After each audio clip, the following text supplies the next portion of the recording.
Hello বন্ধুগণ, আমি সাধনা নতুন একটা ঝাঁকানাকা রেসিপিতে তোমাদের সবাইকে স্বাগত জানাই। আজকে আমি তোমাদের সাথে ভীষণ হেলদি আর টেস্টি একটা ব্রেকফাস্টের রেসিপি শেয়ার করব।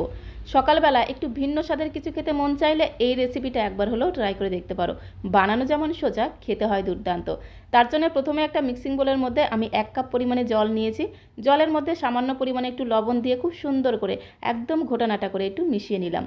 তারপরে দেখো এখানে আমি কিছু সবজি নিয়েছি 3 চামচ গাজর কুচি একদম ঝিরিমিরি করে কুচিয়ে নিয়েছি। 3 থেকে 4টে কাঁচা লঙ্কাকে একদম ঝিরিমিরি করে কুচিয়ে নিয়েছি। 3 চামচ নিয়েছি ক্যাপসিকাম। আর আমি নিয়েছি 4 থেকে 5 চামচের মতো বাঁধাকপি। এখন এই সমস্ত ঝিরিমিরি সবজিগুলোকে লবণ জলের মধ্যে দিয়ে দিতে হবে। তো বন্ধুগণ, যদি হাতের কাছে বাঁধাকপি না থাকে, বাঁধাকপির বদলে তোমরা ফুলকপিকেও একদম ঝিরিমিরি করে কুচিয়ে দিতে পারো, তাতে কোনো সমস্যা নেই।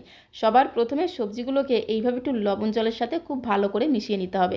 এতে কি হবে, সবজিগুলো লবণ জলে মেশাতেই দেখবে সবজিগুলো কিন্তু অনেকটাই সফট হয়ে যাবে, মানে নরম হয়ে যাবে। দিয়ে দিলাম বড় সাইজের একটা পেঁয়াজকে একদম ঝিরিমিরি করে কুচিয়ে দিলাম।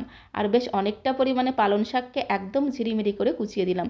খুব ভালো করে ধুয়ে পরিষ্কার করে এইভাবে পালং শাকগুলোকে একটু ঝিরিমিরি করে কুচিয়ে দিতে হবে। আজকে আমি তোমাদের সাথে ভীষণ হেলদি আর টেস্টি একটা ব্রেকফাস্ট রেসিপি শেয়ার করছি। এটা খেতে যেমন টেস্টি হয়, বানানো তো একদমই সোজা। তো দেখো আবারও খুব ভালো করে লবণ জলের সাথে মিশিয়ে নিলাম। তো দেখো সমস্ত ঝিরিমিরি সবজিগুলোকে খুব ভালো মতো করে লবণ জলের সাথে মিশিয়ে নিলাম। আর মেশাতেই দেখবে সবজিগুলো বেশ অনেকটাই কিন্তু নরম হয়ে যাবে।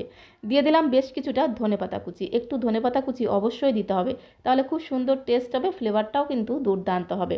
ধনেপাতা কুচি দিয়ে লবণ জলের সাথে খুব ভালো করে মিশিয়ে নিয়েছি। দিয়ে দিলাম 1 চামচ ধনিয়া গুঁড়ো। ধনিয়া গুঁড়োটা একটু বেশি করে দিতে হবে। 1 চামচ দিয়ে দিলাম ধনিয়া গুঁড়ো আর 1 হাতা দিয়ে দিলাম সুজি। তারপরে আমি এর মধ্যে দিয়ে দেবো 1 হাতা বেসন।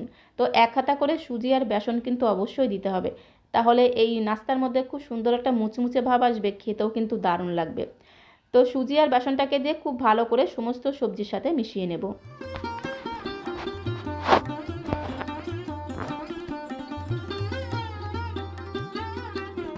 এখন আমি এর মধ্যে দিয়ে দেবো আটা। তো দেখো একদম ঝাঁকানাকা করে, মানে ঝটপট করে দিয়ে দিলাম 1 কাপ পরিমাণে আটা। আটা দিয়ে সমস্ত সবজির সঙ্গে খুব ভালো করে মিশিয়ে একটা ব্যাটার আমাদের তৈরি করে নিতে হবে। আর এই ব্যাটারটা আমি খুব বেশি পাতলা করব না, একটু মাখা মাখা করব। ব্যাটারটা যদি বেশি একটু নরম হয়ে যায়, তাহলে নাস্তাগুলো কিন্তু একদম নরম তুলতুলে তৈরি হবে। আর ব্যাটারটা যদি একটু গাঢ় তৈরি হয়, মানে একটু মাখা মাখা তৈরি হয়, তাহলে নাস্তাগুলোও বেশ একটু মুচমুচে তৈরি হবে। তো এর মধ্যে আমি আরও 2 চামচের মতো জল দিয়ে ঠিক এইরকম একটা ঘনত্বের ব্যাটার তৈরি করে নিলাম। এর থেকে বেশি পাতলা করব না, কারণ আমি নাস্তাগুলোকে একটু মুচমুচে তৈরি করব। খুব সুন্দর একটা রঙের জন্য দিয়ে দিলাম সামান্য পরিমাণে একটু কাশ্মীরি লাল লঙ্কার গুঁড়ো। এতে ঝাল হবে না, খুব সুন্দর একটা কালার আসবে। আর 1/2 চামচ দিয়ে দিলাম গোটা জিরে, ফ্লেভারটা দারুণ হবে। আর এই নাস্তার মধ্যে খুব সুন্দর একটা চটপটা স্বাদ আনার জন্য 1 চামচ দিয়ে দিলাম আমচুর পাউডার। একটু আমচুর পাউডার দিলে নাস্তাগুলো খেতে বেশ একটু চটপটা লাগবে।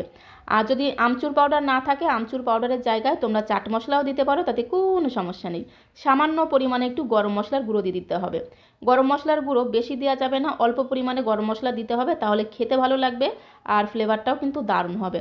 সমস্ত কিছুকে আরও একবার খুব সুন্দর করে একদম ঘোটানাটা করে মিশিয়ে নিলাম। আর ঠিক এই রকম করে একটা গাঢ় ব্যাটার আমাদের তৈরি করে নিতে হবে। ব্যাটারটা রেডি হয়ে গেছে, তারপরে চলে আসলাম কড়াইয়ের কাছে। গ্যাসের ফ্লেমটা অন করে দিয়ে এখানে একটা ননস্টিকের প্যান বসিয়ে দিলাম। আর প্যানটা গরম হয়ে গেলে দিয়ে দিলাম 2 চামচ সাদা তেল, মানে রিফাইন্ড অয়েল। তেলটা গরম হয়ে গেলে 1 থেকে 1.5 হাতার মতো ব্যাটার দিয়ে এইভাবে ব্যাটারটাকে একটু হাতা দিয়ে ছড়িয়ে দেবো। আর নাস্তাগুলোকে খুব বেশি বড় করব না, একটু ছোট ছোট করে তৈরি করব, তাহলে উল্টাতে পাল্টাতে সুবিধা হবে। আর খুব বেশি মোটা করব না। তো এইভাবে ব্যাটারটা দিয়ে এইভাবে একটু ছড়িয়ে গোল করে নিতে হবে, দেখতে ভালো লাগবে। আর এই সময় গ্যাসের ফ্লেমটা মিডিয়াম টু লোয়ে রাখতে হবে। তো দেখো খুব সুন্দর করে আমি ব্যাটারটাকে হাতা দিয়ে ছড়িয়ে দিলাম। এবারে ধামাচাপা দেবো, মানে ঢাকনাটা বন্ধ করে গ্যাসের ফ্লেমটা মিডিয়াম টু লোয়ে রেখে 2 থেকে 3 মিনিট সময় ধরে এইভাবে রেখে দেবো। তাহলে দেখবে উপরটা খুব সুন্দরভাবে শুকিয়ে যাবে। তো এখন আমি তোমাদের 2 থেকে 3 মিনিট পরে ঢাকনাটা খুলে দেখাচ্ছি। নাস্তার উপরটা দেখো খুব সুন্দরভাবে শুকিয়ে গেছে।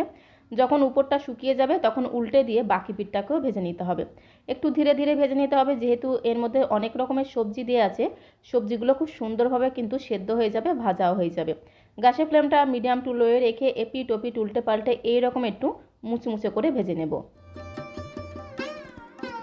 তো বন্ধুগণ, এই নাস্তাগুলো ভাজতে একদমই বেশি তেলের প্রয়োজন হয় না, মাত্র 2 চামচ তেলেই দেখো কত সুন্দর নাস্তাটাকে ভেজে নিয়েছি। গ্যাসের ফ্লেমটা মিডিয়াম টু লোয়ে রেখে ধীরে ধীরে নাস্তাটাকে এইভাবে একটু লালচে করে ভেজে নিতে হবে। তাহলে নাস্তার উপরটা একদম মুচমুচে করে ভাজা হয়ে যাবে আর ভেতরটা একদম সফট থাকবে। এর মধ্যে যেহেতু সুজি আর বেসন দেওয়া আছে, যার কারণে উপরটা একদম মুচমুচে তৈরি হয়। ঠিক একই রকমভাবে আরও একটি নাস্তা আমি তোমাদের তৈরি করে দেখাচ্ছি। মাত্র 2 চামচের মতো তেল দিয়ে দিতে হবে। খুব ভালো করে তেলটাকে কড়াইয়ের গায়ে লাগিয়ে নিয়ে 1 থেকে 1.5 হাতার মতো ব্যাটার দিয়ে এইভাবে একটু ঝাঁকানাকা করে ব্যাটারটাকে একটু ছড়িয়ে দিতে হবে। তারপরে ধামাচাপা দিতে হবে, মানে ঢাকনাটা বন্ধ করে গ্যাসের ফ্লেমটা মিডিয়াম টু লোয়ে রেখে 2 থেকে 3 মিনিট এইভাবে রেখে দিতে হবে। তাহলে দেখবে নাস্তার উপরটা খুব সুন্দরভাবে শুকিয়ে যাবে। যখন উপরটা খুব সুন্দরভাবে শুকিয়ে যাবে তখন উল্টে পাল্টে এইভাবে একটু লালচে করে ভেজে নিতে হবে। নাস্তাগুলোকে একটু ছোট ছোট করে তৈরি করতে হবে, তাহলে উল্টাতে পাল্টাতে সুবিধা হবে। একটু সময় নিয়ে এইভাবে নাস্তাগুলোকে ভেজে নিতে হবে, তাহলে দেখবে উপরটা একদম মুচমুচে তৈরি হবে আর ভেতরটা একদম সফট তৈরি হবে। সকালবেলা একটু ভিন্ন স্বাদের কিছু খেতে ইচ্ছে করলে এই রেসিপিটা একবার হলেও ট্রাই করে দেখতে পারো। খেতে জাস্ট অসাধারণ টেস্টি হয়। তো আজকের এই দুর্দান্ত স্বাদের নাস্তা রেসিপিটা তোমাদের কাছে কেমন লাগলো কমেন্ট বক্সে অবশ্যই লিখে জানিও। ভালো লাগলে প্লিজ একটা লাইক করে দিও, বেশি বেশি করে বন্ধুবান্ধবদের সঙ্গে শেয়ার করে দেওয়ার অনুরোধ রইল। নতুন বন্ধু হয়ে থাকলে অবশ্যই চ্যানেলটিকে সাবস্ক্রাইব করে দেওয়ার অনুরোধ রইল। সবাইকে অসংখ্য ধন্যবাদ।